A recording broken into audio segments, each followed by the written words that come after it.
Bugün sizlerle birlikte bir oyun oynayacağız. Arkadaşlar burada kartondan bir kedimiz var. Bakın burada da kapaklardan yaptığımız farelerimiz var arkadaşlar. Arkadaşlar bunların kuyruğunu yaptık. Kedimiz onları yakalayacak. Onlar da böyle kuyruklarından çekerek kaçacak arkadaşlar. Arkadaşlar hadi oyunumuza geçelim. Evet arkadaşlar hadi oyunumuza geçelim. Acaba hangisini yakalasam arkadaşlar? Şimdi bunu yakalayalım. Yakaladık mı arkadaşlar? Bir tane kedi.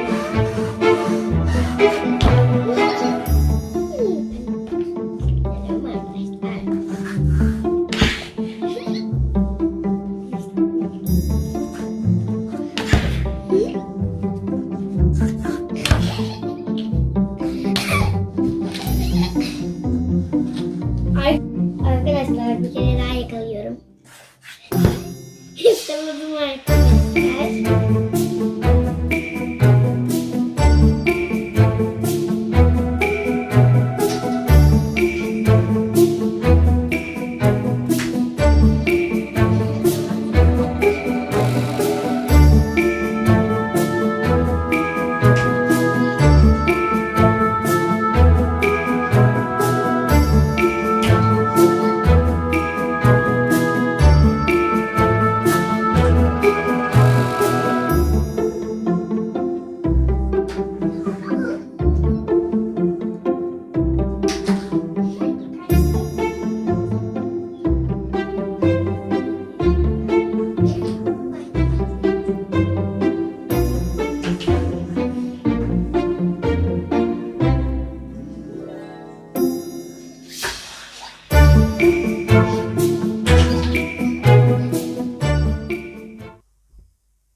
Evet arkadaşlar, kedimiz bütün fareleri yakaladı. Umarım siz de beğenmişsinizdir. Siz de evlerinizde oynayabilirsiniz. Hoşça kalın, iyilikle kalın, sağlıkla kalın.